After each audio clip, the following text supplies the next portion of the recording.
થઈ ગઈ છે। પંચમહાલની હાલોલ પાલિકાની ચૂંટણીમાં દારૂની એન્ટ્રી થઈ છે। વોર્ડ નંબર 1 માં કાર પાછળથી દારૂની બોટલો મળ્યાનો વિડીયો વાયરલ થયો છે। મતદારોને રીઝવવા દારૂ લવાયો હોવાનો આક્ષેપ પણ કરવામાં આવી રહ્યો છે। વોર્ડ 1 ના અપક્ષ ઉમેદવારે એક વ્યક્તિ સાથે દારૂ અંગે આક્ષેપ કરતા હોવાનો વિડીયો વાયરલ થયો છે। તો હવે તો મતદાન પહેલા આ પ્રકારનો વિડીયો પણ સામે આવી ગયો છે। એક તરફ મતદાન પ્રક્રિયા ચાલુ છે, બીજી તરફ હવે દારૂની એન્ટ્રી થઈ હોય તે પ્રકારની આ ઘટના સામે આવી છે। દર વખતે એવું ના હોય, તમારે એકલા લડવાની છે। ચલાવો દારૂ લઈને આવી ગયા મોઢું દેખાડો, ચલો બતાવો, મોઢું બતાવો। શું નામ છે ભાઈ તમારું? હું આ વિસ્તારમાં જ રહું છું। તમે વેચો છો, કોઈ ઝઘડા કરવાની જરૂર નથી। છોડ, વિડીયો ઉતાર, આપણે વિડીયો ઉતાર, ઝઘડા નહીં પડે જા। 1 મિનિટ। સંવાદદાતા રાજેશ અમારી સાથે જોડાઈ ગયા છે। રાજેશ, હવે તો એક તરફ મતદાન પ્રક્રિયા ચાલુ છે, બીજી તરફ લોકોને રીઝવવા માટે હવે દારૂની ઓફર કરવામાં આવી રહી છે, શું અપડેટ તેને લઈને? કોમલ, હાલોલના વોર્ડ નંબર 1 ના જે આ દ્રશ્યો છે તેનો વિડીયો સોશિયલ મીડિયામાં વાયરલ થયો છે। એક મહિલા અપક્ષ ઉમેદવાર છે, તેઓ દ્વારા સોશિયલ મીડિયામાં વિડીયો વાયરલ કરવામાં આવ્યો છે અને તેઓ દ્વારા આક્ષેપ કરવામાં આવી રહ્યો છે કે જે ગાડીના પાછળના ભાગેથી 9 જેટલા જે દારૂની બોટલો છે તે મળી આવી છે, તે મતદારોને રીઝવવા માટે ઉપયોગ કરવામાં આવતો હોવાનો આક્ષેપ કરવામાં આવ્યો છે। જો કે પોલીસ દ્વારા જે તમામ જે વિદેશી દારૂની બોટલો કબજે લેવામાં આવી છે, કોના દ્વારા લાવી અને કેમ લાવવામાં આવી જે અંગેની તપાસ કરવામાં આવી રહી છે। જો કે હાલ તો આ દારૂ કોઈને પણ વેચવામાં આવ્યો હોય એ પ્રકારની કોઈ પણ માહિતી હાલ સામે આવી નથી। જી રાજેશ, સમગ્ર માહિતી બદલ આપનો આભાર। તો આ તરફ છોટાઉદેપુર નગરપાલિકાની ચૂંટણી દરમિયાન બે પક્ષ વચ્ચે બોલાચાલી થઈ હતી। બસપા ઉમેદવારના સમર્થક અને ભાજપના નેતાની તૂતુ મેમે સામે આવી છે।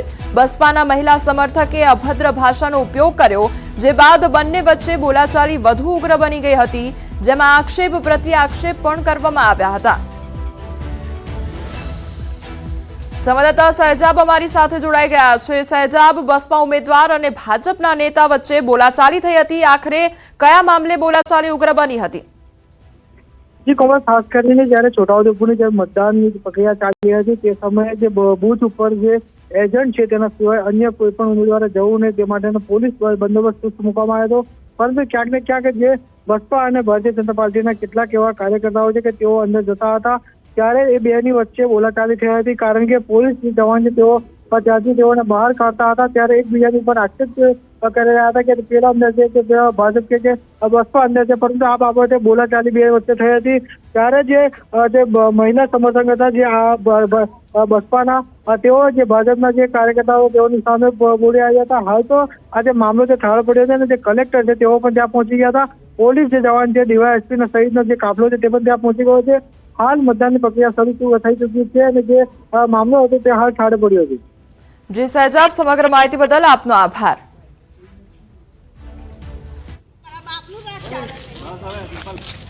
ચાલો હવે બસ કરો આપણે, ચાલો બધાને બહાર કાઢો। એ ભાઈ જમાદાર બધાને કાઢો, બહાર કાઢો। તમે કોણ ના ઉભા છો અહીંયા આગળ? તમારે લોકોએ સમજવું છે કે 2 દિવસની ચૂંટણી છે। આ બધા છે કાર્યકર્તા, બધા જ અંદર ઘૂસેલા છે અને હમણાં જ પણ એવું નહીં, એની નથી મેં વાત કરી। અમારે ત્યાંથી મયુરભાઈ ચૌહાણ છે। કયા પક્ષમાંથી? બસપા। એ એજન્ટ એ મતદાર નથી। તો આ તરફ જામનગરમાં ધ્રોલ નગરપાલિકાની ચૂંટણી દરમિયાન મતદારને ધાકધમકી આપવાનો પ્રયાસ કરવામાં આવ્યો છે અને લેડી ડોનથી ઓળખાતી મહિલાએ દિવ્યાંગને ભાજપને મત આપવા માટે દબાણ કર્યું હતું। તો મતદાન આપવા જતા મતદાન કરતી વખતે મહિલાએ મતદારને લાફો માર્યાનો આક્ષેપ કરવામાં આવ્યો છે। તો મોરબી નાકા પાસે કન્યાશાળા મતદાન આપવા સમયે આખી ઘટના બની હતી। યાકુબ મહમદ કટારિયા નામના મતદારને નસીમબેન જુણેજા દ્વારા ધમકીનો આક્ષેપ કરવામાં આવ્યો છે। કોંગ્રેસના આગેવાનો મતદારને લઈને પોલીસ સ્ટેશન ફરિયાદ નોંધાવવા માટે પહોંચ્યા છે। તો મતદાર દ્વારા મહિલા વિરુદ્ધ પોલીસ ફરિયાદ નોંધાવવા માટે તજવીજ હાથ ધરાઈ છે। ડીવાયએસપી સહિતના ઉચ્ચ અધિકારીઓ મતદાન મથકની મુલાકાતે પહોંચ્યા છે।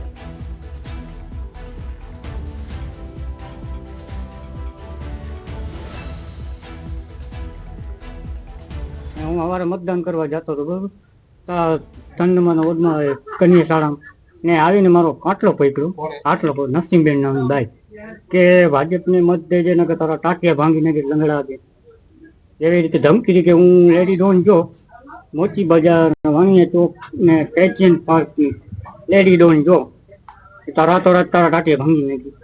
એ બાબતે જે છે એ તપાસ હાલમાં ચાલુ છે અને સત્યની શોધ કરીને કાયદેસરની કાર્યવાહી કરવામાં આવશે.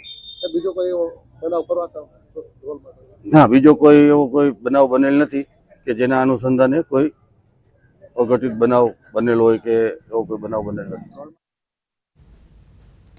કચ્છના રાપર નગરપાલિકાની ચૂંટણીમાં રાજકારણ ગરમાયું છે. રાપરના પૂર્વ ધારાસભ્ય સંતોકબેન આરેઠિયાના પતિને ભાજપના ધારાસભ્યના પુત્રએ ધમકી આપ્યાના આક્ષેપ છે.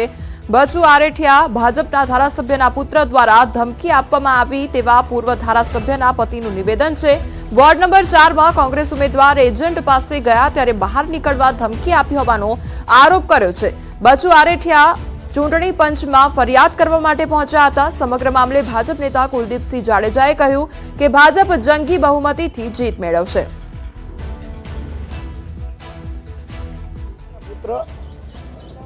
એમણે ડાયરેક્ટ ગાળી ગલોચ કરી એના સાથે 20-25 ગુંડાઓને સાથે રાખી અને ધમકી આપવાની કોશિશ કરી છે.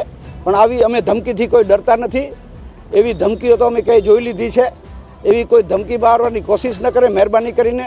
રાપર નગરપાલિકામાં પણ તમે જો સવારથી ખૂબ ઉત્સાહભેર મતદાન થઈ રહ્યું છે અને લોકો આ વર્ષે આ રાપરમાં એક રાપરને વિકસિત બનાવવા માટે, રાપરને મજબૂત અને સર્વશ્રેષ્ઠ બનાવવા માટેની આ ચૂંટણી છે. ત્યારે 28-28 અમારા ઉમેદવારો જંગી બહુમતીથી ભાજપ વિજય બની રહી છે. દ્વારકા નગરપાલિકામાં શાંતિપૂર્ણ મતદાન ચાલુ છે. કુલ 7 વોર્ડમાં અત્યાર સુધીમાં 11.71% મતદાન નોંધાઈ ચૂક્યું છે. દ્વારકામાં 11 વાગ્યા સુધીનું 11.71% મતદાન નોંધાયું છે. નવદંપતીએ પણ લગ્ન પ્રસંગે મતાધિકારનો ઉપયોગ કર્યો છે.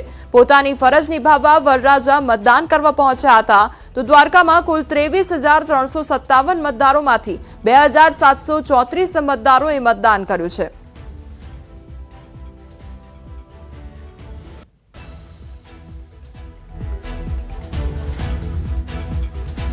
આ તરફ જૂનાગઢમાં લોક સાહિત્યકાર રાજભા ગઢવી દ્વારા પણ મતદાન કરવામાં આવ્યું છે. મત આપવો એ આપણો અધિકાર છે તેવું રાજભા દ્વારા કહેવામાં આવ્યું છે. સાહિત્યિક શૈલીમાં રાજભાએ મત આપવાની અપીલ પણ કરી. જીવો છો તેની સાબિતી આપવા મત આપવો જોઈએ તેવું પણ રાજભાએ કહ્યું છે.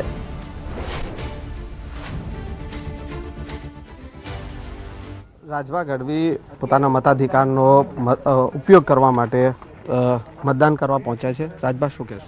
બસ આપણો અધિકાર અને ફરજ બેય છે. 1000 કામ છોડી અને મત દેવા માટે જવું જોઈએ. આપણા વિસ્તારમાં આપણે એમ લાગતું હોય કે અહીં કામ થાય છે અથવા એમ લાગતું હોય કે નથી થતું તો બે પ્રકારે આપણે મત દેવા જવું જોઈએ. ન થતું હોય તો થતું હોય એવા વિચાર કરીને એમને દેવું જોઈએ અને થતું જ હોય તો પણ આપણી ફરજ છે. એટલે પહેલાંના જમાનામાં યુદ્ધમાં માથા દેવા માટે, દેશના આગળ લેવા માટે, અકબંધ રાખવા માટે નીકળી જતા. ઘરે ઘરેથી 1000 કામ છોડીને નહીં, બાળકોને છોડીને મરવા. અત્યારે કેવું સરસ બલિદાનો આપણા દેશના બધા જ જેણે બલિદાનો શહીદ થઈ ગયા છે એમણે આપી દીધા. આપણે હસ બસ ખુશીથી મત કરવા જવાનું. એમાં પણ આપણે આળસ કરી કાંઈ કામ ન હોય ને સવારે ઘરે બેઠા રહી તો આપણે જીવતાય નથી એવું સાબિતી થાય. હું જીવું છું એની સાબિતી આપવી હોય તો મત દેવા આવવું જોઈએ. સાહિત્યિક ભાષામાં મતદાન કરવા માટે અપીલ મતદારોને કરો.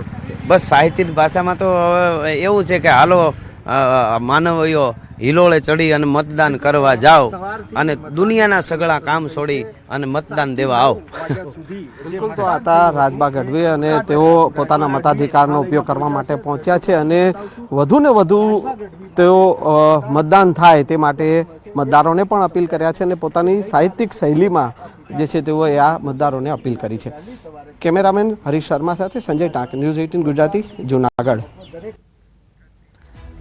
ભાવનગરમાં સ્થાનિક સ્વરાજનો જંગ જામ્યો છે. શહેરમાં વડવા બ વોર્ડમાં ચૂંટણી યોજાઈ રહી છે અને મતદારોમાં ભારે ઉત્સાહ પણ જોવા મળી રહ્યો છે. ત્યારે વર વધુઓ પણ મતદાન કરવા પહોંચી રહ્યા છે. લગ્નના હરખ વચ્ચે ભાવનગર શહેરના મિલની ચાલી વિસ્તારમાં એક કન્યા લગ્નના ફેરા ફરતા પહેલા મતદાન મથકે પહોંચી અને પોતાના મતાધિકારનો ઉપયોગ કર્યો છે. દુલ્હન પરિતાબેન બાબરિયા કે જેમની જાન માંડવે આવી ચૂકી છે અને લગ્નના ફેરા ફરવાની 10 જ મિનિટ બાકી હતા તે પહેલા જ તેમને મતદાન કરવાની નૈતિક ફરજ સમજી અને મતદાન કર્યું છે. સજેલી ધજેલી દુલ્હને મતદાન કર્યું અને લોકોને મતદાન કરવા માટે પ્રેરણા પણ આપી છે.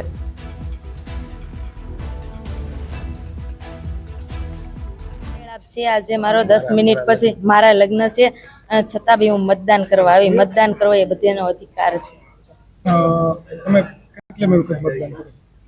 ચોથી વખત કે બધાને મતદાન ફરજિયાત કરવું જોઈએ.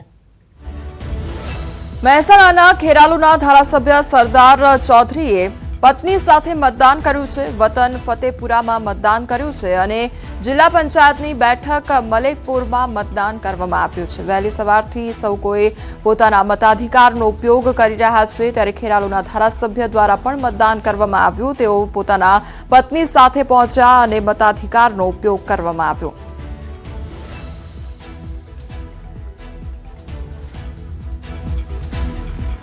અમરેલીના જાફરાબાદ શહેરમાં ધારાસભ્ય હીરા સોલંકીએ પત્ની સાથે મતદાન કર્યું. વોર્ડ નંબર 6 માં આવેલ તાલુકા શાળામાં મતદાન કરવામાં આવ્યું. મતદારોને વધુમાં વધુ મતદાન કરવા માટે હીરા સોલંકીએ અપીલ કરી. તો હીરા સોલંકી દ્વારા મતદારોને અપીલ કરવામાં આવી છે વધુમાં વધુ મતદાન કરવામાં આવે તે અંગે અપીલ કરવામાં આવી છે અને હીરા સોલંકી પણ પોતાના પત્ની સાથે મતદાન કરવા પહોંચ્યા હતા.